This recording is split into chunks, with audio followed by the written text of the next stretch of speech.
एक साल के बाद आपसे फिर से मुलाकात हो रही सर हमारी। एक साल बेमिसाल क्यों, क्या कुछ बदलाव हुआ है आपके क्षेत्र में बीते एक वर्षों में?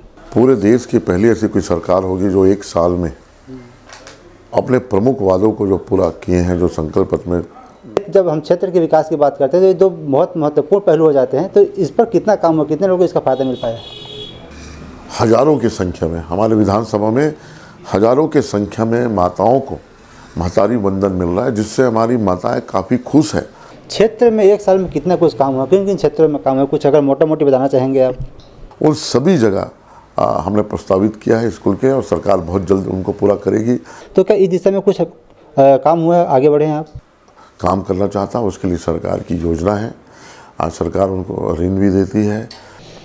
जो मूलभूत सुविधाएं हैं, जो जनता का हक है, जैसे कि स्वास्थ्य, बिजली, पानी, रोड, तो इन पर कितना काम हुआ है? निश्चित तौर पे बड़े पैमाने पे क्षेत्र में काम हुआ है, काम चल रहा है। तो बहुत सारे नाम सामने आ रहे हैं, उसमें एक नाम आपका भी है। मैं पार्टी का सिपाही हूँ और पार्टी जो जिम्मेदारी देगी।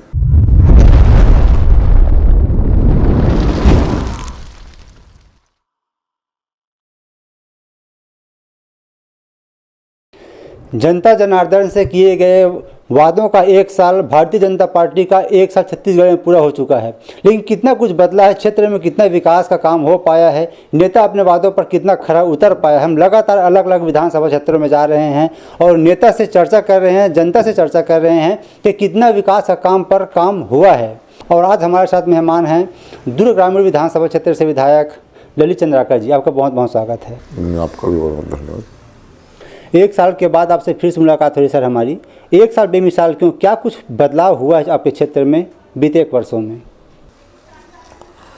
एक साल में हमारे जो संकल्प पत्र हमारे भारतीय जनता पार्टी का, उस संकल्प पत्र के जो प्रमुख जो विषय थे जनता से किए हुए, उन सभी प्रमुखों को लगभग पूरे देश की पहली ऐसी कोई सरकार होगी जो एक साल में अपने प्रमुख वादों को जो पूरा किए हैं, जो संकल्प पत्र में हमने जो कहा था जनता के बीच में। हम चुनाव में जब गए थे कि किसानों को हम 2 साल का बोनस देंगे, और 2 साल का बोनस पूरे किसानों को दिया गया, उनके खाते में, सभी के खाते में आया। उसके बाद हम किसानों से संकल्प पत्र में बोले थे 21 कुंटल आपका धान खरीदेंगे और 3100 रुपये आप लोग का उनका मूल्य होगा। आज सभी किसानों को 21 कुंटल उनका धान खरीदी किए, 31 रुपये के भाव से उनका पैसा पूरा दिए और एक साथ पैसा दिए।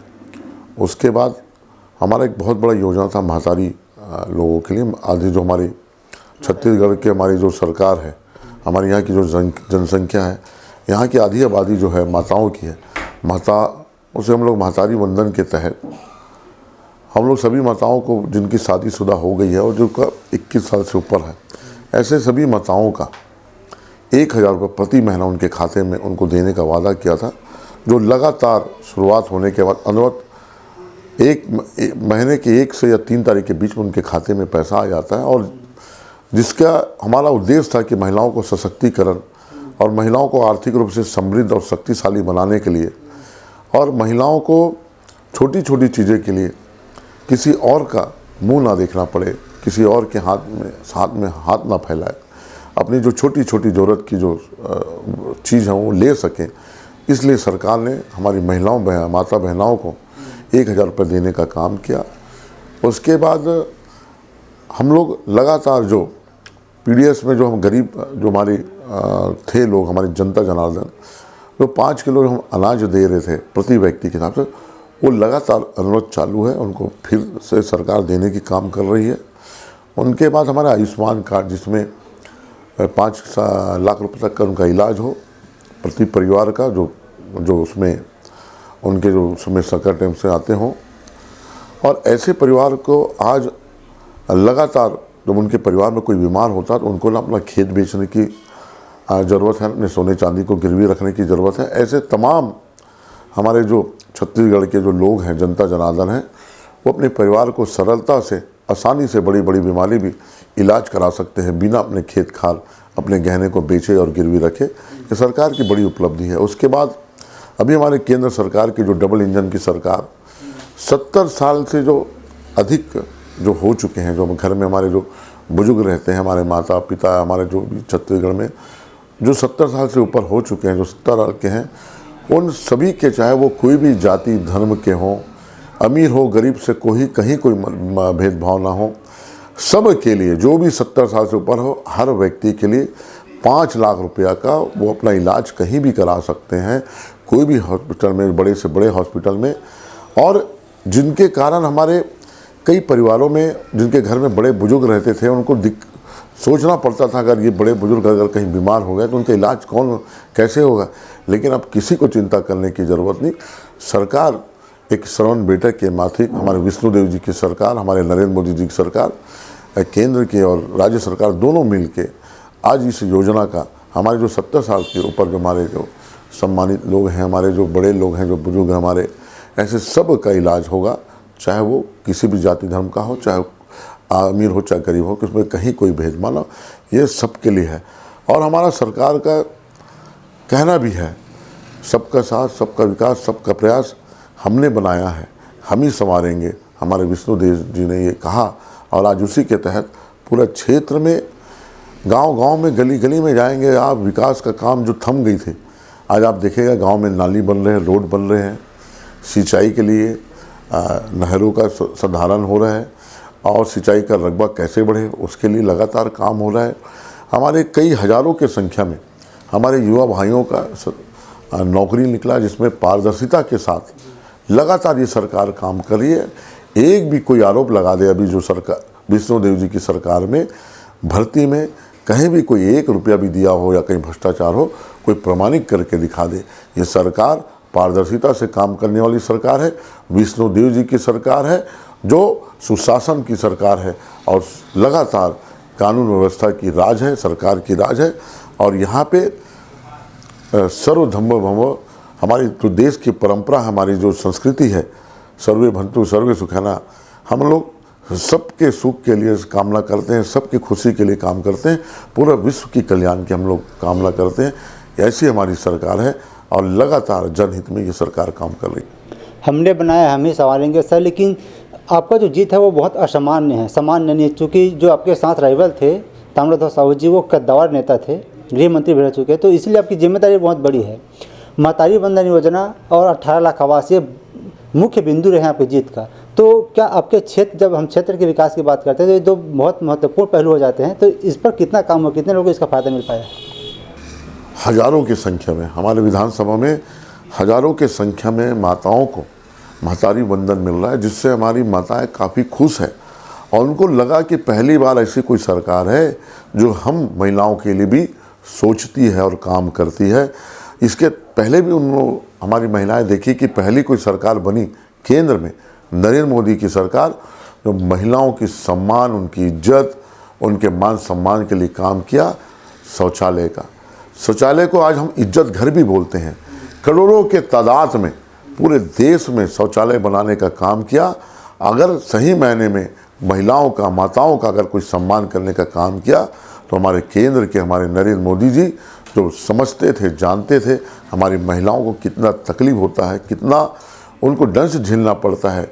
उन लोग को अगर शौचालय जाना होता था पहले, तो या तो दिन डूबने का या सूरज उगने से पहले उनको जाना पड़ता था। और कई बार कई क्षेत्र में ऐसे घृणित कार्य भी होते थे हमारी माताओं बहनों के साथ, जिसको हम आपके सामने बता नहीं सकते, कह नहीं सकते। इन सभी को समझते हुए हमारे देश के हमारे सबसे लोकप्रिय नेता प्रधानमंत्री जी ने लाल किला से कहा था कि हम लोग स्वच्छता के साथ महिलाओं के सम्मान के लिए, इज्जत घर, उनके लिए हम शौचालय बनाने के काम करेंगे। और आज करोड़ों के तादाद में 12.5 से 13 करोड़ से ज़्यादा भी शौचालय बनाने का काम ये सरकार ने किया है। उनके बाद महिलाओं को और हमारे देश की जनता को सशक्तिकरण के लिए उनकी जो योजना है, उनको बिना भ्रष्टाचार के, बिना उनके शोषण के और बिना जो लाभार्थी है उनके पैसे में कोई अधिकारी या कोई कि किसी के भी द्वारा कोई कमीशन ना खा पाए, कोई पैसा उनका हड़प ना ले, जन धन खाते के माध्यम से, डीबीटी के माध्यम से डायरेक्ट उनके खाता में पैसा देने के काम आया, खोले। और उसके कारण हमारे जनता जनार्दन को लाभ हुआ, जिसके कारण आज प्रधानमंत्री जो आवास है उसमें डायरेक्ट उनके खाते में पैसा आता है। अन्य और कोई योजना है डायरेक्ट उनके खाते में पैसा आता है, जिसके कारण भ्रष्टाचार और कमीशनखोरी बंद हुआ है। क्षेत्र में एक साल में कितना कुछ काम हुआ, किन किन क्षेत्रों में काम हुआ, कुछ अगर मोटा मोटी बताना चाहेंगे आप? क्षेत्र में लगातार जो उन्नयन का सरकार ने निकाला है, जहाँ पे नई स्कूल कक्षाएं बढ़ी है, मिडिल स्कूल से हाई स्कूल ऐसे और हायर स्कूल, उन सभी जगह हमने प्रस्तावित किया है स्कूल के, और सरकार बहुत जल्द उनको पूरा करेगी। छोटे छोटे डैम हैं, छोटे छोटे जो रोड्स हैं, सीसी रोड है, नाली है, काफ़ी बड़े पैमाने में ग्रामीण क्षेत्रों में काम हुआ है। और क्षेत्र में हमारे कुछ क्षेत्र में आपको जब बाढ़ आती है, जब पानी की वर्षा के समय कुछ क्षेत्र हमारे डुबान रहता, उन क्षेत्रों के लिए भी विशेष तौर पे हमारी सरकार ने योजना बनाई है, जो आपको आगे चल के दिखेगा।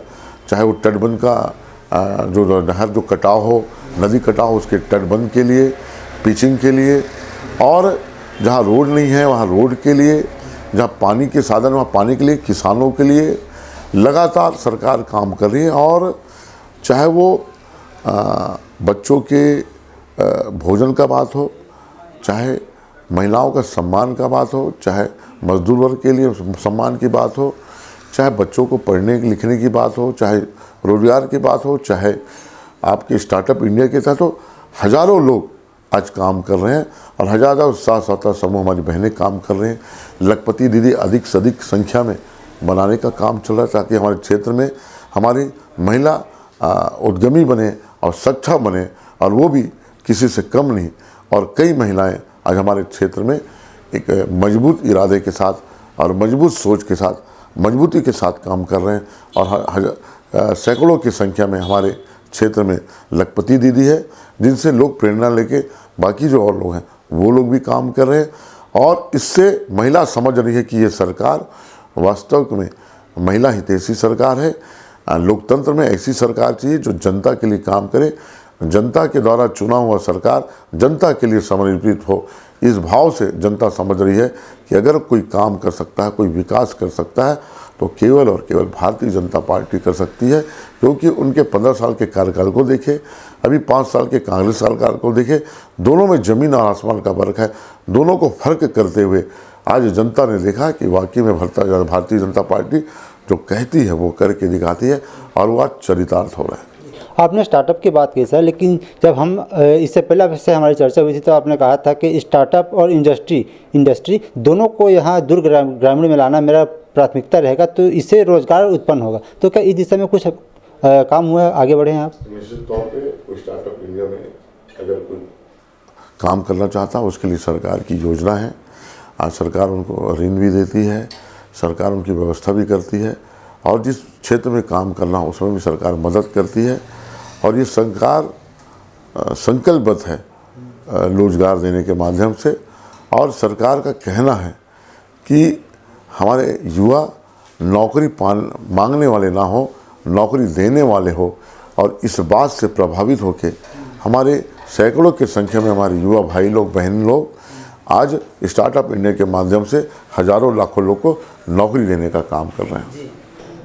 सर, रोजगार ये अपने बेरोजगारी अपने आप में एक बहुत बड़ा क्षेत्र है, छाता है, जिस प्रकार अम्ब्रेला है, जिसके अंदर बहुत सारी जो गलत एक्टिविटीज़ हैं वो शामिल होती है। जैसे अगर कोई किसी के पास रोजगार नहीं तो वो गलत रास्ते में जा सकते हैं, नशा कर सकते हैं, या फिर ऐसे किसी ग्रुप में जाके वो जिसको नहीं करना चाहिए उस दिशा में आगे बढ़ जाते हैं। तो रोजगार से निपटने के लिए किसी एक क्षेत्र में काम करने से इसका समाधान नहीं निकल सकता है। लोन देना, उनको एक समूह बना के कुछ काम सिखाना है, फिर काम दिलाना है, फिर जो राज्य की सरकार के द्वारा जो योजनाएं निकाली जा रही है उसको लाभ दिलाना है। क्या इस क्षेत्र में काम करने की ज़रूरत है? लगातार सरकार विभिन्न क्षेत्रों में काम कर रही है। लोगों को कॉम्पिटिटिव एग्ज़ाम में बैठने के लिए कोचिंग करा रही है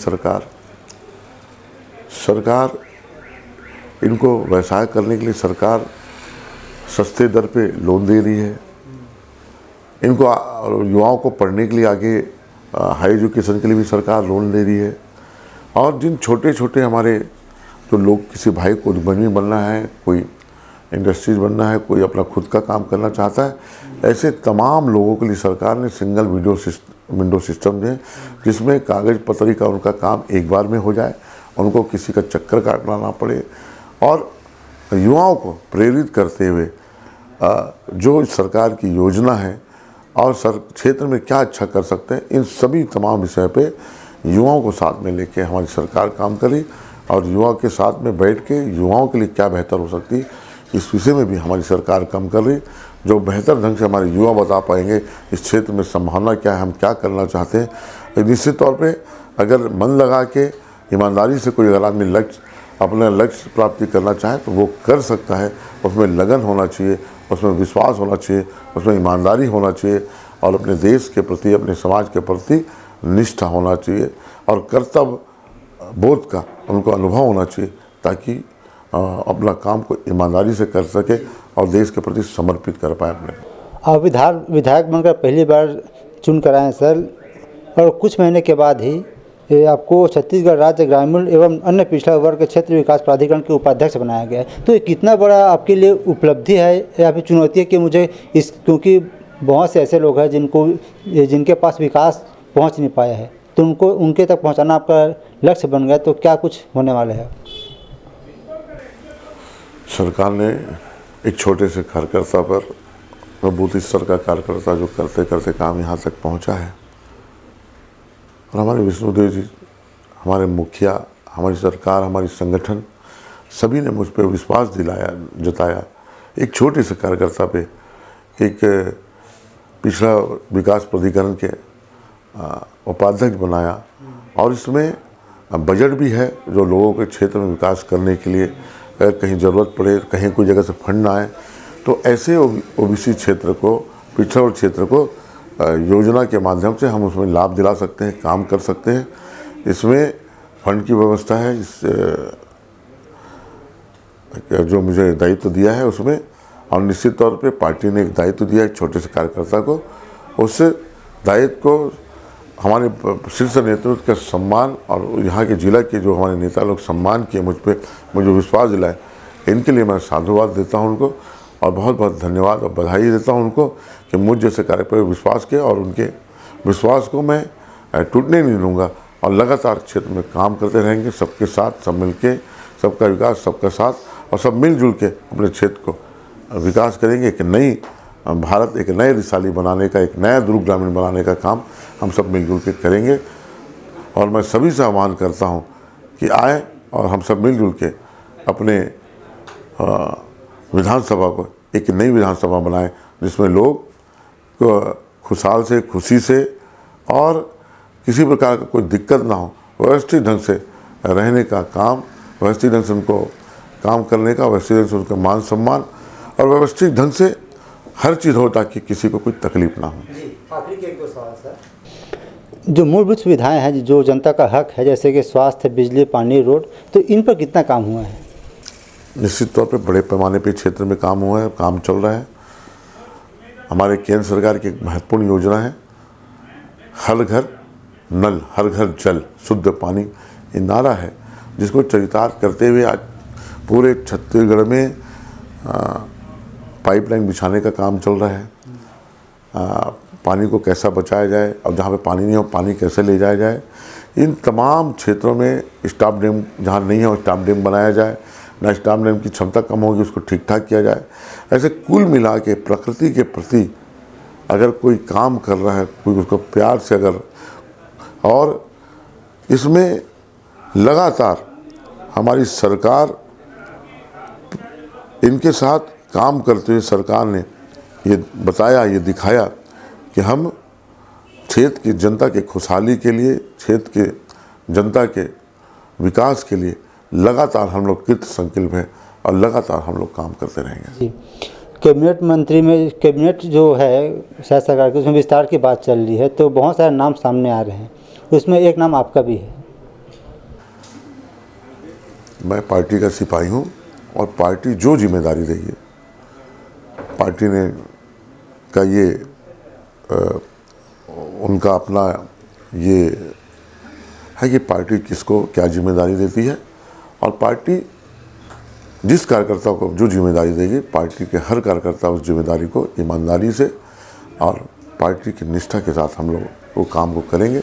और आगे पार्टी का जो भी आज्ञा हो, हम लोग पार्टी के एक आज्ञाकारी कार्यकर्ता हैं और सरकार जिस विश्वास के साथ जनता ने बनाई है उस विश्वास में खरा उतरने का काम और उसको पूरा करने का काम ये सरकार पूरा करेगी और जनता के हित के लिए ये सरकार हर वो काम करेगी जो विकास के, छत्तीसगढ़ के विकास के लिए, हमारे क्षेत्र के विकास के लिए, और पैसे की कोई कमी होने ये सरकार नहीं देगी। जनता के विकास और हित के लिए लगातार हम लोग काम कर रहे हैं।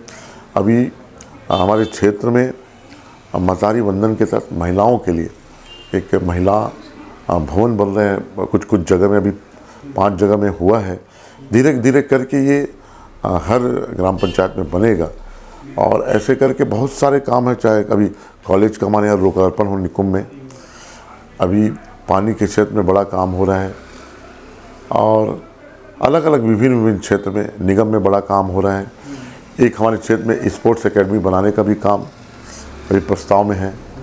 ऐसा करके खेलकूद में हो, पढ़ाई लिखाई में हो, चाहे क्षेत्र के विकास के लिए लगातार अंदरूनी विकास का काम चल रहा है और आने वाले समय में दुर्ग ग्रामीण एक ऐसा विधानसभा बनेगा जो हम की सबकी जो सोच है और जनता जिस विश्वास के साथ बनाई है उस सोच को साकार करते हुए, संकल्पित करते हुए क्षेत्र एक नया दुर्ग ग्रामीण आने वाले समय में नए तेवर और नए विश्वास के साथ और नए विकास के साथ आपको ये देखने को। जी, एक आखिरी सवाल सर, आप नया दुर्ग ग्रामीण बनाना चाहते हैं तो आने वाले जो 4 साल आपके पास है उसमें किन क्षेत्रों में ज़्यादा विशेष ध्यान देने की ज़रूरत है, कहाँ आप काम करना चाहेंगे?